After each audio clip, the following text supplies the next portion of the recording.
If you can't explain it to a 6-year-old, you don't understand it yourself. Hey, how's it going? Thanks for joining me for another episode of Bitcoin and Coffee. I'll be your host, Eugene Forrest. So what are we looking at today with these crazy cryptocurrency markets? Well,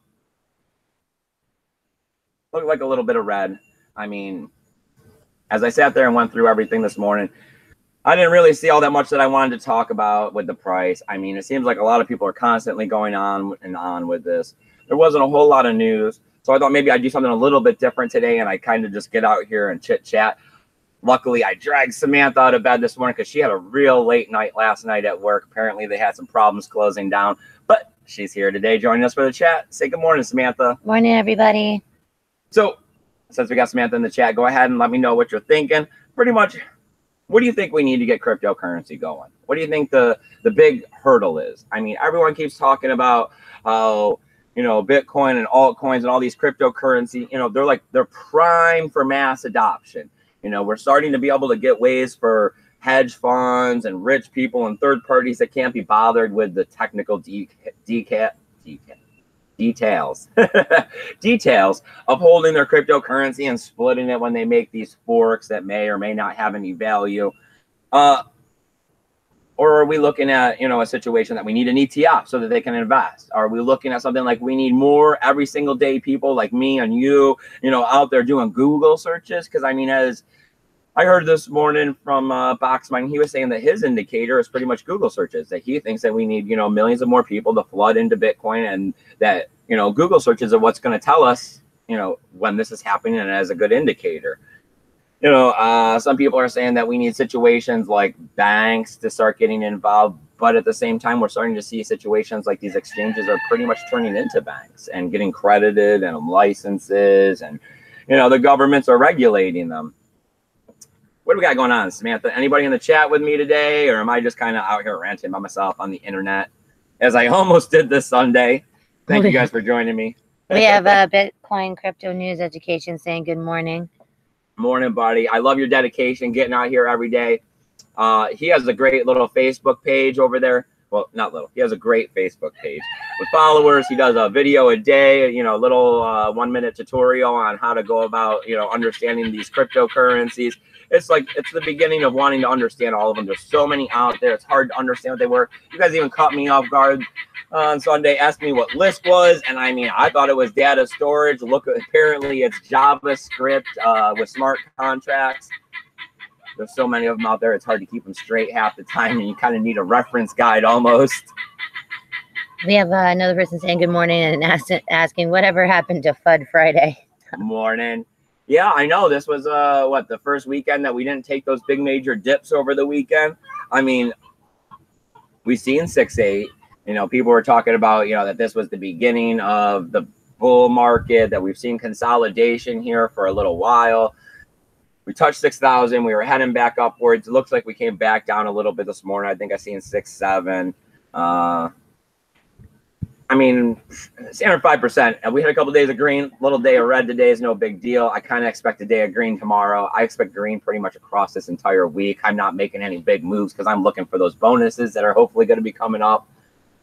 Oh, the Rickus Rick is here. Hey, buddy. Thanks for making it out here today. I seen your comment yesterday saying that you missed the show. It happens. It's all right. He said he got bit by a huge dog yesterday and had to fight it off. And now that he has a huge bruise and an infected spot from its teeth. Oh, man. That's rough. And they'd want to sue the guy, but he was nice. So he'd feel bad. When I was over in Hong Kong doing some work, I actually got bit by one of the wild dogs on the street. On my way to lunch, he just kind of came out the woods, grabbed right a hold of my ankle. I had to kick him several times to get him off. I was worried that I was going to, you know, get a big bad infection over there. And I mean, it was like one of my first times spending so long out of the country. I was there for several weeks. It's scary. I mean, dog bites are no joke. Infection's nothing to mess around with. It used to kill people back in the day, right? Paul is here.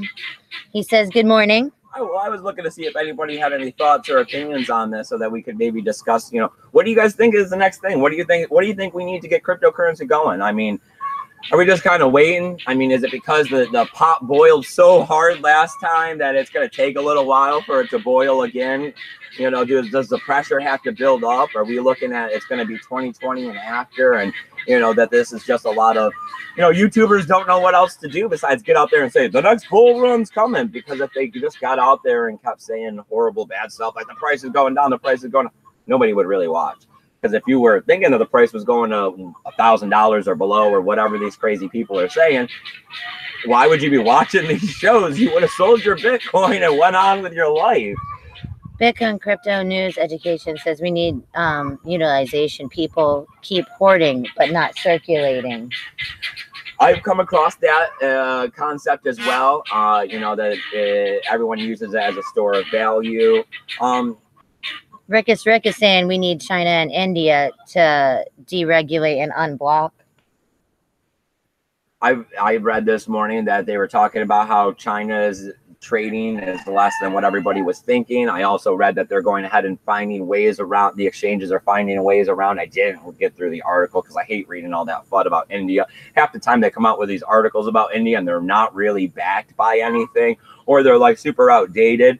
I don't know why it seems like the news that comes out of India on cryptocurrency is never really all that accurate. I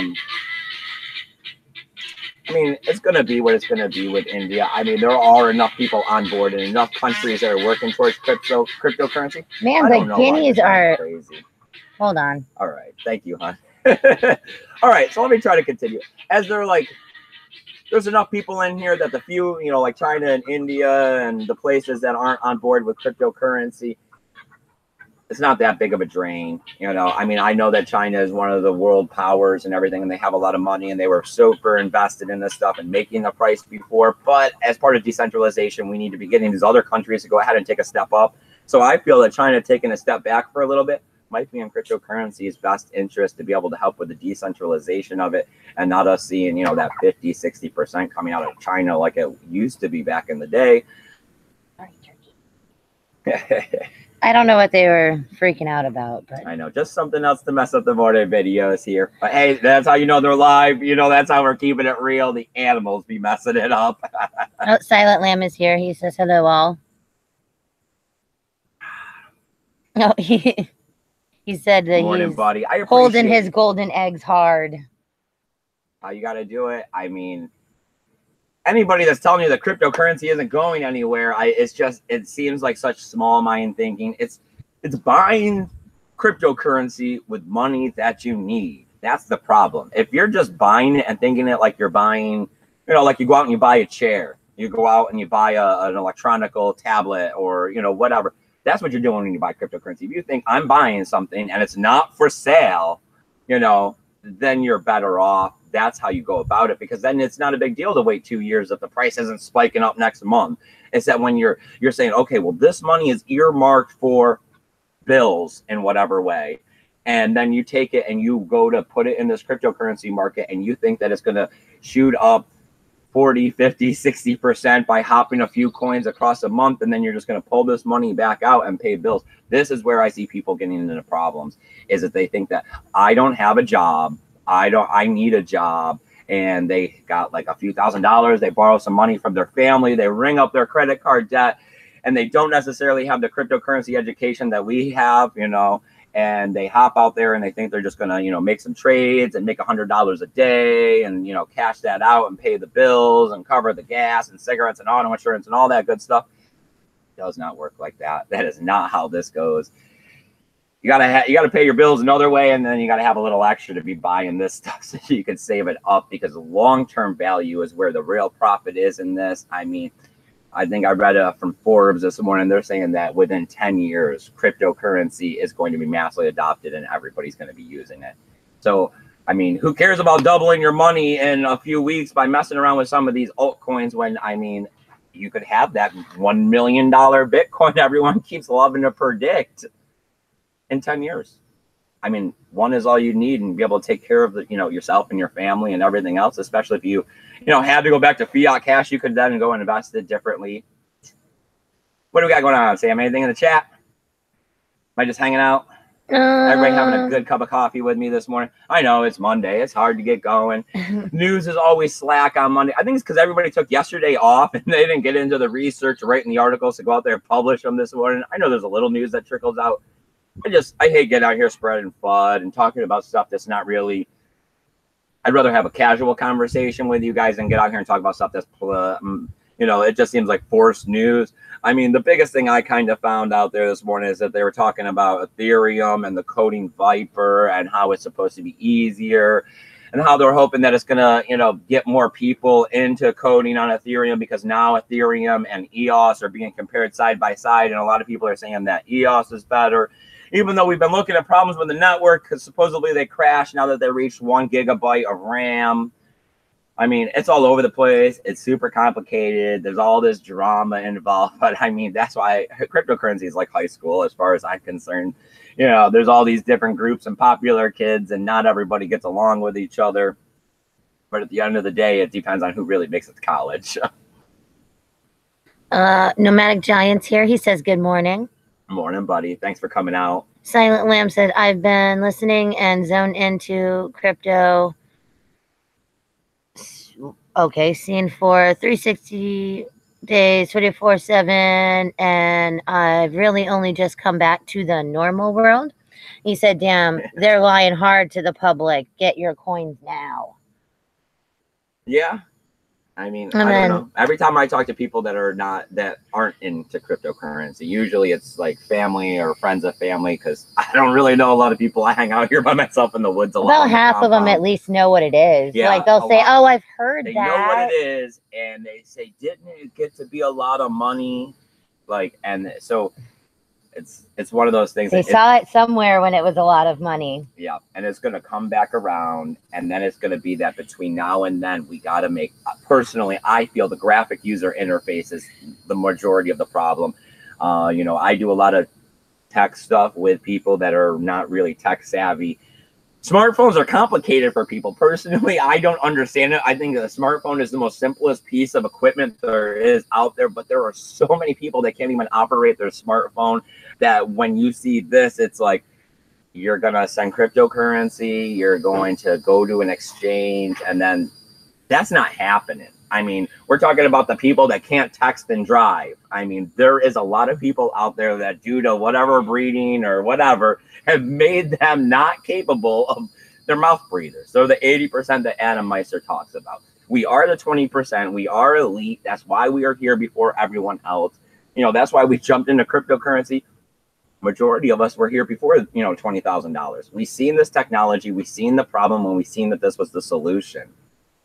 Paul says it's a waiting game. People are getting more curious about cryptocurrency, and it's just a matter of time before they enter the market. Our part is taking about it and bringing the others into the market. I mean, we got to get more people. It's like the Jehovah's Witnesses. Come on, people. And that is why I am here, is because that I've seen this myself, is that we have to onboard these people. And Bitcoin's not Dash. There's no, voting system and pool of money that's being stacked up with millions of dollars to pay for commercializations and projects. Bitcoin's not going to get nothing done unless you get out there and do it yourself. So that's why I'm here doing what I have to do, because I do believe in Bitcoin. I truly do. There is no doubt in my mind that Bitcoin is the future. And it's going to get there faster if more people like me and you get out here and do what we have to do to help promote this. But if everybody just keeps sitting on the sideline, buying it and hoping their pockets are going to get fat, they will. It's just going to take a little longer than what everyone's thinking. Yeah, I mean, at my job, hanging out with the man. There is a store app to get coupons and to do stuff and to pick the stuff that you like. There are people who do not even know how to download an app onto their phone. Like you say, go to your Apple store or go to your Play Store. These people have a debit card, though. These people know their PIN number. Mm-hmm. They can purchase things. So it's like you have to, I don't even know how you get these people that don't even know or understand what an app is on a phone, but you got to get them to cross over. We have to make another break into the next level of technology and integration, just like they always show in the sci-fi movies. They got the phone and they look at somebody and they swipe it to them. That's what we need. We need a phone where it's not saying 0.000. People hate decimals. People hate fractions. A lot of people can't even like add 2 double-digit numbers together and get the right product on the other side. It seems like the problem is not the smart. The smart people don't need money. Smart people would go out and make a better world where everything was good for everyone, right? Like we would be living like Star Trek style where there was no money that existed.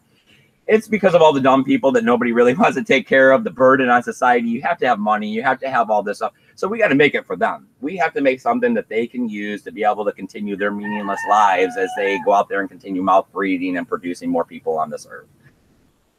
I mean, Rick says I hate saying bad things out there and Downey. It's just I do believe that there is an overpopulation problem. I do believe that there's a lot of people that need more education. I believe there's a lot of people out there that are sucked into this thing where they're not necessarily awake to what the world really is, what's really happening around us. They're just sucked into all the commercials and the McDonald's, and I got to have Gucci and Nike shoes, and I got to live in the apartment, and I got to go to the bar on the weekend, and I got to buy my friends a drink, and I need a 70-inch flat screen TV, and I have to watch the football game on Sunday. You know, that kind of thinking, I can't. You're not thinking. You're just doing what you're told. Yeah, the Rickus Rick said that he's seen some ghetto people at Bitcoin ATM when it was 17,000. Like, you know, like people that you don't think would be using Bitcoin. Oh yes, at 17,000 they are at an ATM figuring it out. I mean, it's gonna get there. It's just I don't know. I mean, maybe it's gonna be something to help it get there. Maybe it's something like how Amazon has MTurk. Like there's a website that you could go work for, and everybody could start working at it and get a little bit of money. I mean, something like that could help it take off. Because I know that there's a lot of people that have trouble making the extra little bit of income. And when it comes to cryptocurrency, making it it's you know, punching a time clock sucks, and you're never going to make any money doing that. They're always trying to give you the very minimum to cover your bills. So, I mean, maybe if you could, you know, that's why they always have these online things, but they're always scams. You know, I've never seen a work at home online thing that was real. But maybe, I mean, it's a real market. It would be nice. I know that there's a desire for it.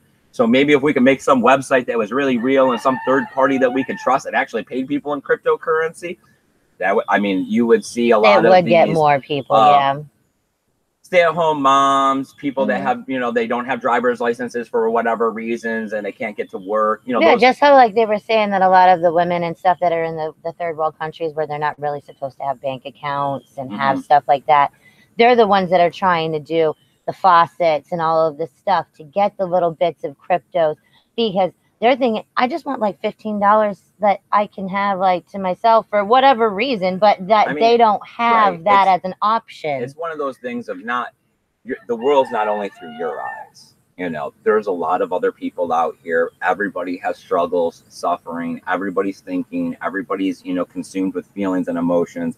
And it's hard to stop and look and see that there's a majority of the world out there that's suffering.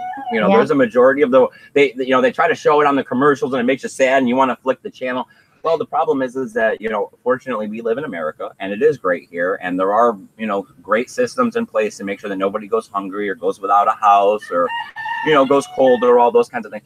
But there's a lot of places in the world where there's a lot of people that aren't doing as well, where $100 would be a really big deal and could change, you know, quite a bit. Like life-changing amount of money for nothing. You can get $100 in cryptocurrency very easily through a little trading, some faucets, some airdrops. You know, I mean, I know I've made money through cryptocurrency, and I mean, I'm not the smartest person out there. I know that for sure. I mean, I find true value in emotions and family and, you know, the foreverness of it, because that I get to take that with me, fortunately. Oh, Silver Crypto is here, the guy that's on Steam It. Hey, buddy, thanks for coming. I appreciate you getting out here. I know it's hard for everybody that's in these different time zones. Luckily, I'm on the East Coast. I get first crack at this, or else, I mean, I don't know how well the show would be if I had to compete later on in the day with everybody else that has, you know, 50, 60, 70,000 followers. The Rickus Rick says Cambodia is like that. They make like $200 like a month. Like, yes, like those kind of, like that would, to do this and to not have to go and do whatever you had to do as a job in that country normally, like just to have the internet and anything, and you could then free your time up so much more and you still are getting more or the same amount as God knows whatever you're doing on your normal job. I mean, if I could go full on crypto, it would be amazing. I mean, it's an hour commute to Gainesville every single day. Every time, and I don't have a 9 to 5 where I'm punching a time clock. I've been working my side hustles, flipping cars, boats, RVs, trailers, whatever I can get my hands on, make some money. But everything's in Gainesville. I still got to drive back and forth. If I could just hang out here all the time and live off crypto and it be all about this, it would be great. It's the fact that you got to get next to everybody to make the money. You can't make the money when you're separated from everybody. But cryptocurrency and the internet is a way to be able, you don't have to be all up in the big cities in order to make the same money as in the big cities. You can live out in the country where people try to pay you less and you make next to nothing. Like, for example, big cities at McDonald's, you make $20 an hour, but if you went down to McDonald's here, they're going to pay you minimum wage and try to give you 20 hours a week. Yeah, but in the same aspect, that apartment, that's 1 bedroom or whatever. Right. It's costing you like $2,500 a month, where around here you can get, a 2-bedroom, 1 bath for $1,000. Nope. Vegas Strick said that he flips cars too. And Paul is saying, I'm somewhat glad for the sideways market. It's given me time to accumulate more crypto. I mean, yeah. I mean, and that's really how it is that if you weren't in this pre-2000, you were looking for the bottom. And that's why I keep saying, hey, I've been paying my bills. I've been flipping. I've been trying to live on a 3-month budget plan and all this other stuff. But what you really want to do is you want to look down the road. You want to buy this stuff and you want the price to stay down as long as possible so that you can get the most. Because, I mean, once it's up to 10,000, you're going to get less. Once it's up to 12, you're going to get less. I mean, yeah, we're looking for 50,000 and beyond. But still, you're going to get twice as much at 6,000 as you are at 12,000. I mean, I don't really care if it sits at 6,000 for another 3 months, versus jumping to 12 before it goes higher. Those 3 months, I'd rather have it at a lower price because I am still buying it little by little when I can. In other words, I guess what I'm saying is that we want Bitcoin to be right and to be ready before it makes the massive jump into these triple digits potentially. You don't want something that's not quite there. We want to use this time to utilize to be able to get our hands on as much of it as possible. Let's see. Oh, we have Rick is Strick saying, I'm a mechanic. I've owned 1,500 classic cars. Woo. That's a lot of cars since 1996. But I mean, still, that's a lot of cars. Yeah, Eddie says buy for under 500, sell for 1,000. Bitcoin Crypto News Education says givers gains. We will build faster and higher by spreading the love. Still water is stagnant water. It's true. I mean, we got to. It sounds horrible when you say but it is that same not literally going door to door, but I mean how every time Eugene meets a new person, somehow or another, it goes straight to Bitcoin.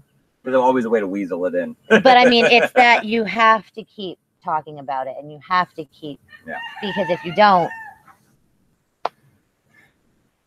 we'll get there. It's going to happen. I got no doubt about it. Whoa, he said, Rick is Strick is saying right now he's working on a lady's Firebird, a 1989 that has been sitting in her yard for 17 years. Right? So you're working with a body, Rick? That's what I'm hearing. Just a frame. Well, so how are we going? Has it been a little while? Oh, it's been a while. It's right, 10 o'clock. If you got anything, put it in the chat. I'll stop back and check. Well, let me do the little end stuff, and then I guess we'll go ahead and wrap this show up for the day. Oh, no. He said he's working on her yard. But I'll be back here tomorrow. Same time, same place, 9:30 in the morning, Eastern Standard Time. Are you working tomorrow? What's your shift? Yeah. Yeah, you're working. 10, I think. All right, so there won't be a Samantha here. Probably not. There won't be a Samantha. Sorry, but I'll be here. All right, you guys. So as always, there's all kinds of tools, links, affiliation codes, and all that good stuff to get you figuring out what the hell's happening out there in the cryptocurrency market. You can check out the blocks. You can check out transactions. You can go over to the Ether gas station to see what kind of draws you're going to have to pay in order to get one of those transactions or write a smart contract. I mean, we got bad Bitcoins down there, so you can kind of watch out for those scams. You get over to Amazon and start building you a rig, get you a hardware wallet. Best thing you can do, though, is come on over to Steam, upvote my post, comment down below, and I'll go ahead and upvote that. I think we're giving out 3 cents right now. Comment twice if you need to. I got a little extra power. Hardly anyone's commenting. I'll give you 6 then. All right. I mean, there's all kinds of social media I'm on. I got links down there below. I'm trying to get my Twitter up. I don't really, I was never a Twitter person, so I think there's 1,000 people on there. I definitely got all this other stuff going. I'm on Minds. I'm on Lit. I actually posted some pictures yesterday. Like I said, trying to get back at it.